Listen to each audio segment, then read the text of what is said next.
Assalamualaikum warahmatullahi wabarakatuh.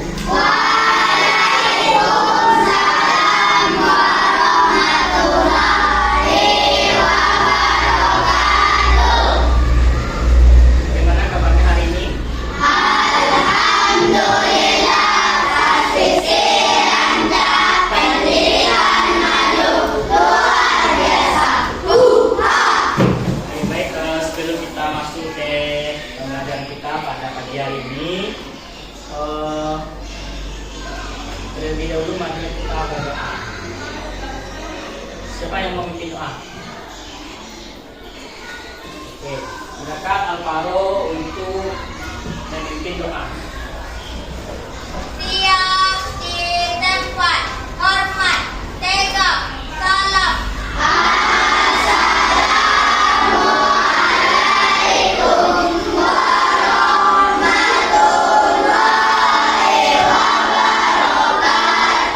Assalamualaikum. Berdoa dimulai.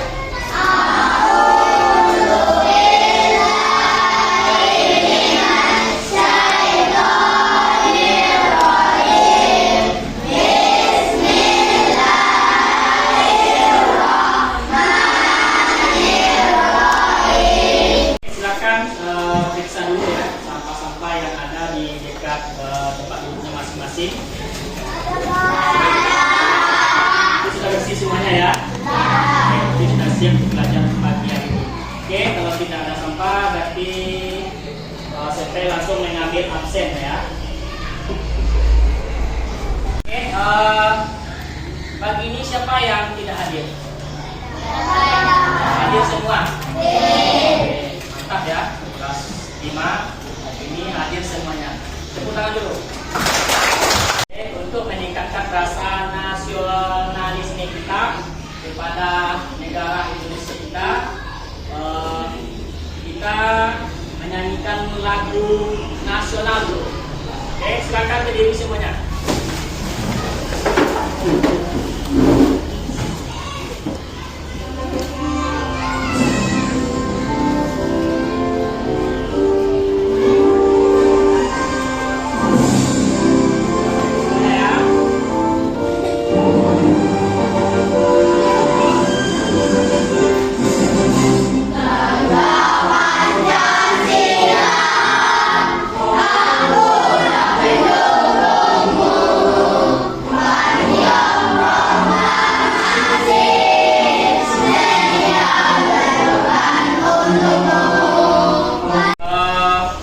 Anak-anak Bapak, sekarang di kelas 5 itu, khususnya di fase C ya, di fase C itu ada pembelajaran baru yang dibuat oleh Kementerian Pendidikan ya, Kementerian Pendidikan dan Kebudayaan, Pendidikan Dasar dan Menengah, itu tentang pembelajaran coding.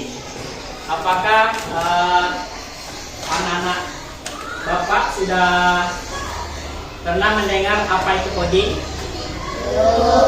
Belum ya. Baik, nanti akan dijelaskan. Tujuan pembelajaran kita adalah bagaimana Anda semuanya bisa memecahkan masalah dalam kehidupan sehari-hari dengan pendekatan berpikir komputasional. Siapa yang pernah main FF di sini? Oke, apakah orang tuanya bisa bermain FF? Kenapa kalian bisa memainkan FF? Cara bermainnya itu kan rumit kan? Nah, oke, jadi kaitannya dengan pembelajaran kita hari ini adalah yang dinamakan dengan coding ya. Untuk lebih bersemangatnya anak-anak Bapak melaksanakan pembelajaran pada pagi hari ini, kita melaksanakan SPT terlebih dahulu. SPT-nya namanya Tepo Wow. Ada yang semuanya bisa? Bisa. Oke. 1, 2, 3.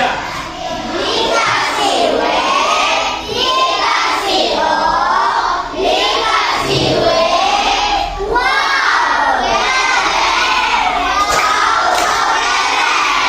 Oke, tepuk tangan. Oke. Nah, coba perhatikan lagi di depan ya. Nah, ini ada pertanyaan ya. Ibu ke pasar, aku sekolah, perlengkapan, dan pergi membeli. Coba siapa yang bisa membetulkan kalimat ini? Oke, siapa namanya? Nadine. Oke, silakan. Hah? Dani. Oke, Dani silakan berdiri.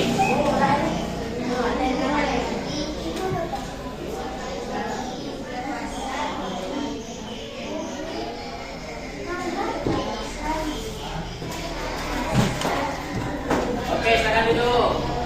Kita bisa. Oke, Ani. Ibu pergi membeli ke pasar. Ibu pergi ke pasar membeli perlengkapan. Aku Oke, silakan duduk Ani. Silakan. ke pasar membeli perlengkapan sekolah. Aku pergi. Oke, kurang tepat. Oke, Pak Alvaro.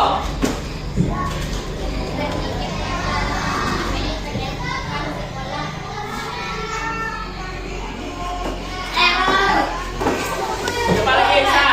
Yang hijau. Ibu dan aku pergi ke pasar membeli perlengkapan sekolah. Oke, apakah itu jawabannya? Atau siapa? Padil, coba Padil. Ibu ke pasar membeli perlengkapan sekolah dan aku pergi. Apakah itu jawabannya? Oke, kita hitung sama-sama. 1, 2, 3.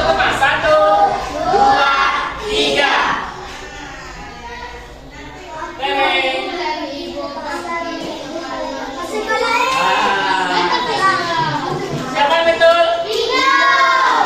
Pino betul. Oke, tepuk tangan untuk Pino. Oke, untuk lebih memahami apa itu berpikir komputasional, Bapak ada tayangan video. Silakan disaksikan video ini ya. Nanti setelah ini, Ananda semuanya akan dibagi menjadi beberapa kelompok dan mudah-mudahan nanti sebagai detektif. Nah, silakan dilihat dulu video. Computational thinking. Hai teman TK, coba tebak apa artinya computational thinking atau berpikir komputasional? Adakah yang bermata jeli dan melihat kata komputasional di sini? Jadi mungkin ada hubungannya dengan komputer ya? Iya, betul sekali.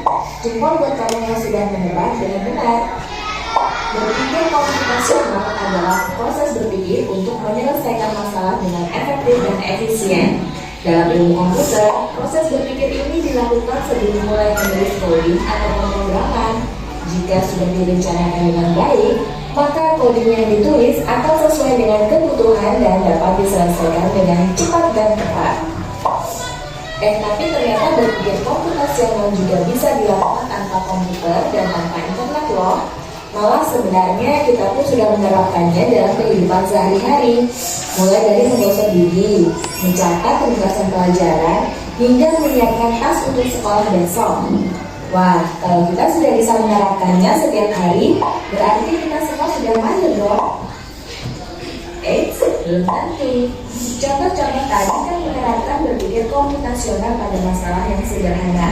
Masih banyak nih masalah yang lebih kompleks, seperti misalnya mengatur keuangan bulanan, apa yang harus dilakukan kalau kamu selesai di tempat baru, hingga memilih jurusan dan karir. Lalu yang lebih penting lagi, ketika kamu dewasa nanti, kamu akan menghadapi era industri keempat dan kelima. Di sini kamu perlu kecepatan memanfaatkan dunia digital, mulai dari mencari dan memilah informasi yang kamu perlukan, hingga menggunakan informasi itu untuk membuat keputusan penting dalam hidupmu. Menghadapi masalah kompleks kehidupan di masa sekarang dan masa depan ini seperti merencanakan goal yang sudah dibahas sebelumnya. Kuncinya adalah memahami masalah dengan tuntas dan mencari cara menyelesaikan yang efektif dan efisien. Nah, kalau begitu, bagaimana agar kita bisa berpikir komputasional? Sekarang kita bahas ya, 4 landasan dari berpikir komputasional. Yang pertama, dekomposisi. Dekomposisi artinya membagi masalah kompleks ke bagian yang lebih kecil agar mudah diselesaikan. Misalnya, kamu ditunjuk jadi kekuatan di dalam penjelasan. Maka, untuk memudahkan pelaksanaan, kamu bisa menuju panitia bagian acara, konsumsi, publikasi, keamanan, dan lainnya. Yang kedua, pemahaman pola. Artinya mencari kesamaan dan pola di antara bagian-bagian masalah kompleks yang sudah dipecah. Misalnya, kamu hendak melipat dan menyimpan jemuran di rumah, maka kamu perlu bisa mengenali jemuran milik ayah, ibu, kamu, adik, dan milik bersama seperti spray, handuk, dan lainnya. Ini karena jemuran-jemuran itu perlu disimpan di tempat yang berbeda. Yang ketiga, abstraksi. Artinya fokus pada informasi yang penting saja, mengabaikan detail yang tidak diperlukan. Misalnya, kamu hendak menceritakan pengalamanmu berwisata ke luar kota. Tentunya kamu mengalami banyak hal dari mulai berangkat di bus, berfoto bersama, makan di restoran, menginap di hotel, hingga perjalanan pulang. Tapi nggak mungkin kan kamu ceritakan semua kejadian dengan detail pada teman-temanmu. Pasti mereka bosan kalau kelamaan. Jadi, kamu akan mengenali beberapa kejadian yang menarik saja untuk diceritakan pada teman. Yang terakhir, algoritma. Artinya menggunakan langkah penyelesaian atau membuat aturan yang diikuti untuk menyelesaikan masalah. Misalnya, kamu diberi bahan belanja di supermarket oleh ibu. Ada minyak goreng, telur, roti, sayur, dan kopi. Lalu kamu harus buru-buru karena ibu sudah mau memasak dengan minyak goreng itu. Nah, kalau seperti ini, satu cara yang efisien misalnya mulai dengan mengambil barang yang paling dekat dari pintu masuk hingga terakhir yang paling dekat dengan kasir.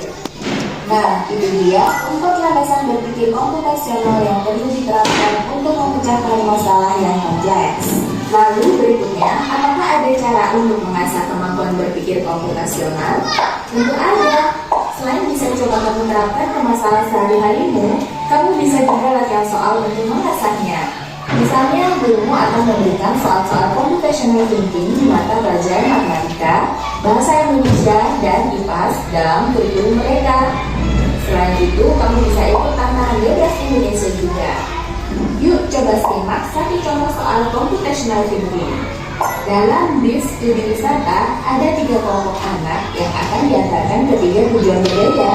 Bis berhenti pertama di restoran, lalu hotel, dan terakhir di museum. Hanya ada satu tempat penyimpanan koper di samping bis, yang hanya bisa dibuka dari satu pintu. Sopir bis ingin mengatur koper-koper penumpang hingga mudah dikeluarkan. Bantu supir bis menentukan urutan memasukkan koper-koper itu ke dalam tempat penyimpanan. Pertanyaan, koper kelompok anak yang mana yang dimasukkan terakhir? A. Anak yang ingin pergi ke museum. B. Anak yang ingin pergi ke restoran. C. Anak yang ingin pergi ke hotel. Atau D. Yang manapun boleh. Soal ini diadaptasi dari challenge.bebas.org. Kalau kamu tahu, coba ya jawab di kolom komentar. Kejar cita, kejar ilmu, raih cita. Oke, baik. Tadi sudah kita lihat ya apa yang tadi berpikir komputasional. Nah, Bapak ada NPPD ya, yang akan nanti kalian kerjakan bersama-sama di kelompok. Nanti sudah dijelaskan di sini bagaimana langkah-langkah kalian dalam mengerjakan LKPD-nya nanti.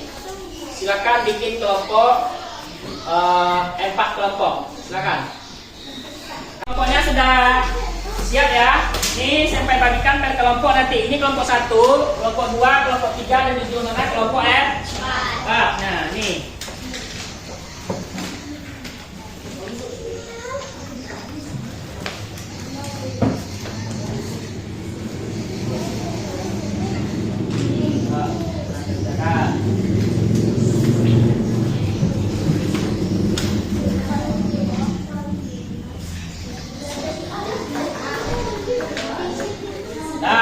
Jadi coba lihat, perhatikan lagi di LKPD-nya.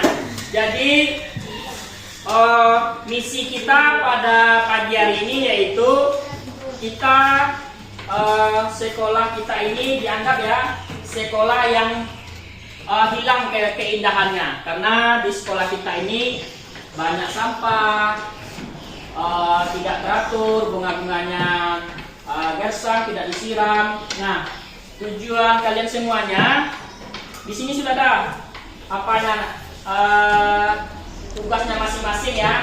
Bagaimana kalian mengatasi hal tersebut? Bagaimana sekolah kita ini menjadi indah kembali ya? Sekolah yang hilang keindahannya, nah, itu temanya ya. Coba baca di bagian tujuan misi. Sudah nampak tujuan misinya? Nah, yang pertama kalian tuh menemukan masalah kebersihan dan keindahan yang ada di lingkungan sekolah. Yang kedua, menggunakan 4 kekuatan super tadi. Ya, tadi sudah disampaikan di videonya.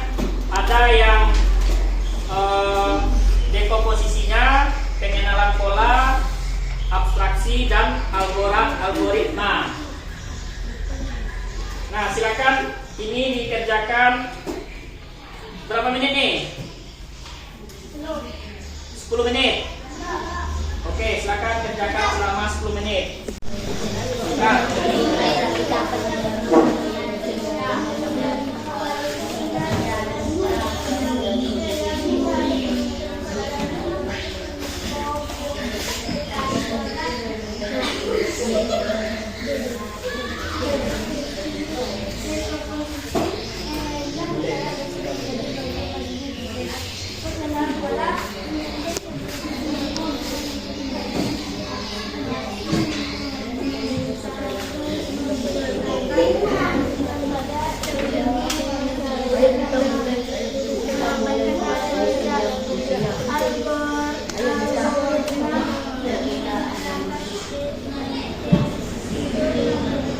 dibaca tujuan misi kita ya, baca tujuan misinya. Sampai salah tujuan misi nanti tidak tercapai misinya nanti. Nah, dibaca tujuan misinya ya. Ya.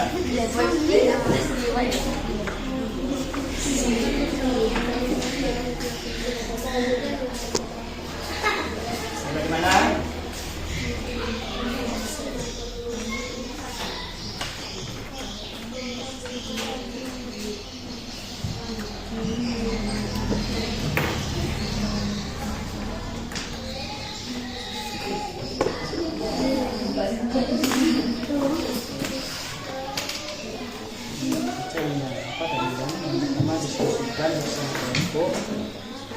Masalah-masalah kecil, apa saja yang membuat sekolah kehilangan saja, tulis nih langsung apa saja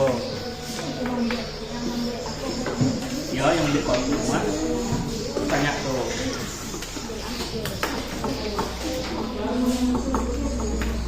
Oke, bagaimana? Sudah siap? Ya. Siapa yang mau menampilkan hasil diskusi di kelompoknya? Oke, silakan kelompok 2, silakan maju.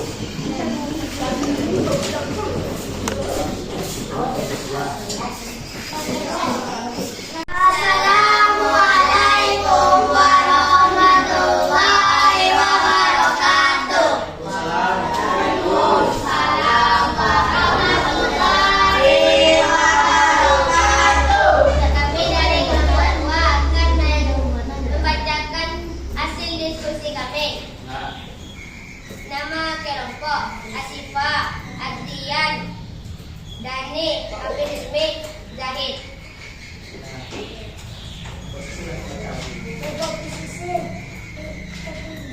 Membuang sampah sembarangan, tidak menyiram bunga, tidak menjaga kebersihan sekolah. Ini kotor dan taman tidak terawat.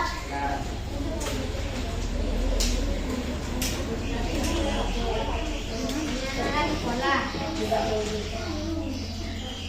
Siswa siswi membuang sampah sembarangan.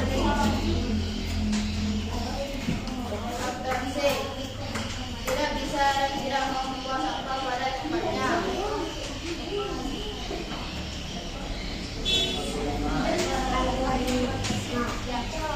Membuang sampah pada tempatnya. 2. Menyiram tanaman. Menyapu halaman sekolah. Memilah sampah organik dan organik.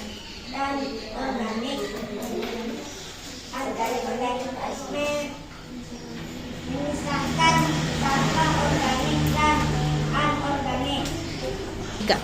Itulah hasil sampilan kami. Assalamualaikum warahmatullahi wabarakatuh. Baik, tadi sudah kalian cobakan ya di kelompok bagaimana yang kita berpikir komputasional itu. Jadi berpikir komputasional itu adalah kita mengurutkan langkah-langkah. Seperti yang dikasihkan tadi itu kita bagaimana cara menjadikan keindahan sekolah kita ini indah gitu. Sekolah kita ini indah dan bebas dari sampah. Oke, jadi sekali lagi saya ingatkan, jadi kita berpikir komputasional itu adalah bagaimana langkah-langkah kita ya dari hal yang kecil untuk menjaga keindahan sekolah. Nah, itu berpikir komputasional itu. Bisa dipahami ya kira-kira? Untuk memang mengetahui pemahaman kalian masing-masing, Bapak ada quiz ini ya. Siapa yang mau menjawab?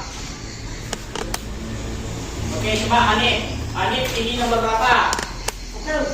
Nomor 1. Oke, ini soalnya silakan. Istilah berpikir komputasional adalah metode menyelesaikan persoalan dengan menerapkan teknik ilmu komputer informatika adalah apa jawabannya? A. Kita lihat A. Ya, betul. Oke. Siapa lagi? Zahid. Nomor berapa? Nomor 3. Oke. Contoh berpikir komputasional dalam kehidupan sehari-hari adalah ya, waktu 20 detik lagi. C. Ya, betul. Tepuk tangan untuk Zahid. Apa lagi? Rai, nomor berapa Rai? 5. Oh, jadi. Berpikir komputasional berarti belajar untuk ya 20 detik. A. Salah. Oke. Tadi kita sudah selesaikan grafiknya juga. Untuk mengakhiri kegiatan kita pada pagi hari ini, bagaimana perasaan Anda semuanya pada pembelajaran kali ini? Oke, tepuk tangan. Jadi, coba siapa yang bisa jawab juga? Mengapa menjaga keindahan sekolah itu penting? Siapa? Siapa yang bisa? Mengapa menjaga keindahan sekolah itu penting? Siapa yang bisa menjawab? Ya, Alvaro. Kenapa Alvaro? Oke, biar nyaman kita belajar. Tepuk tangan. Oke, itu ya materi kita pada pagi hari ini. Kita lanjutkan lagi minggu depan. Bapak, kalau ada salah-salah kata mohon maaf. Bapak akhiri pembelajaran kita pagi hari ini dengan marilah kita bersama-sama mengucapkan hamdalah.